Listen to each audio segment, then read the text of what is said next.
বিশ্বনবী বললেন, শোনো শোনো, প্রতিদিন নামাজের আগে যে তোমরা ওযু করো, এই ওযুর পরে কেউ যদি পড়ে আশহাদু আল্লা ইলাহা ইল্লাল্লাহ ওয়া আশহাদু আন্না মুহাম্মাদান আবদুল্লাহি ওয়া রাসূলুহু, ওযুর পরে এই দোয়াটা প্রতিদিন যে পড়বে, কিয়ামতের দিন 8টা জান্নাতের যে কোনো দরজা দিয়ে ঢোকার অনুমতি ওই বান্দাকে আল্লাহ দিয়ে দিবে। আপনাদের জন্য আছে, still now you have the opportunity man. এই সুযোগ, চান্স আপনার জন্য আছে। ছোট্ট আমল, প্রতিদিন ওযু তো করাই লাগে নামাজের জন্য। এই ওযুর পরেই এই শাহাদাতের বাক্যটা পাঠ করলে 8টা দরজা দিয়ে ঢোকার অনুমতি আপনাকে দিবে কে? বুখারীর বর্ণনায় বিশ্বনবী বললেন, ইন্নালিল জান্নাতি সামানিয়াতু আবওয়াব, জান্নাতের ভেতরে আমি 8টা দরজা করেছি, 8 দিক দিয়ে ঢোকা যায়। মিনহা বাবুন ইসাম্মা আর-রায়্যান, ওই 8টা দরজার মধ্যে স্পেশাল একটা দরজা আছে, ওই দরজার নাম হলো রায়্যান। দরজার নাম লা ইয়াদখুলুহু ইল্লা সাইমুন, রোজাদাররা ছাড়া কেউ ওই দরজা দিয়ে ঢোকার অনুমতি পাবে না। আবার বিশ্বনবী বললেন, মান দাখালাহা লাম ইয়াযমা আবাদা, একবার রায়্যান দরজা দিয়ে ঢোকার অনুমতি যে পাবে, চিরকালের জন্য তার গলার তৃষ্ণা মিটে যাবে। এই যে রোজা রেখে সারাদিন আপনি কিছু খান নাই, পান করেন নাই, এটার প্রতিফল হিসেবে আল্লাহ তাআলা আপনার রায়্যান দিয়ে ঢুকাই দিবে, আর ওটা দিয়ে ঢুকলেই তৃষ্ণা থাকবে না আর। সুবহানাল্লাহ, বাড়িতে যেয়ে বলেন, আওয়াজ করে পড়তে হবে আল্লাহু আকবার। এখন এই দরজা দিয়ে যে আমরা ঢুকবো, এই দরজার সাইজ কত বড় একটু শোনার দরকার আছে না নাই? আমাদের ঘরের যে দরজাগুলো কত বড় সাইজ?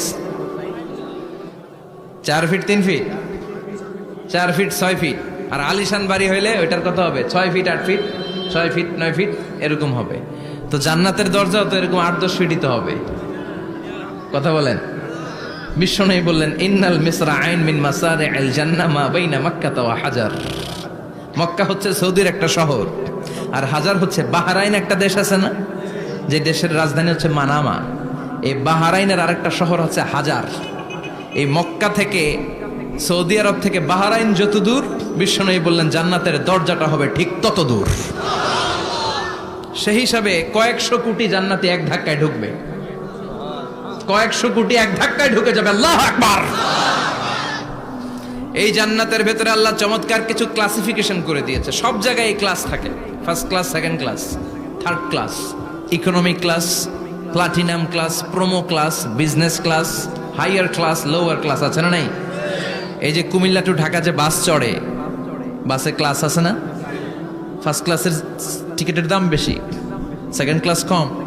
বিমানে সামনের সারিতে দেখবেন কিছু বিজনেস ক্লাস থাকে, হিউজ স্পেস থাকে, ওদের যে ফুড অ্যান্ড রিফ্রেশমেন্ট দেয়, ওই খাবারটাও খুব উন্নত থাকে। তারা এয়ার হোস্টেসকে সব ধরনের ফ্যাসিলিটি নিতে পারে, যে এটা লাগবে ওইটা লাগবে, এক্সট্রা অনেক কিছু তাদেরকে দেয়। কিন্তু ইকোনমিক ক্লাস যেটা আছে পিছনে লম্বা, ওখানে এত ফ্যাসিলিটিস নাই। তো জান্নাতের ভেতরেও কিন্তু অনেক ক্লাস আছে, সুবহানাল্লাহ পড়েন। মোট 8টা ক্লাস। কয়টা? এর মধ্যে সবচেয়ে হায়ার ক্লাস হচ্ছে আল ফেরদাউস।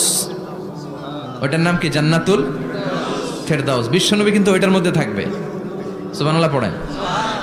ওইটার ভেতরে থাকবে। তো আমরা থাকবো কোনটায়? কথা কয় না, সাহস করে বলেন আমরাও থাকবো এটাতে। সবাইরে যদি আল্লাহ ওইটাতে রাখে, জান্নাতের কোনো ঘাটতি হবে? এটা যে কত বিশাল জান্নাত!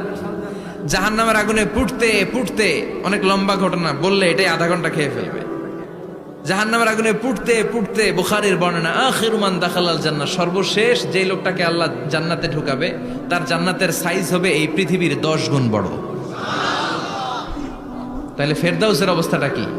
পৃথিবীর সবাই যদি ফেরদাউসে থাকি, ফেরদাউসের জায়গার কোনো কমতি হবে না। চিল্লাই কোন সুবহানাল্লাহ।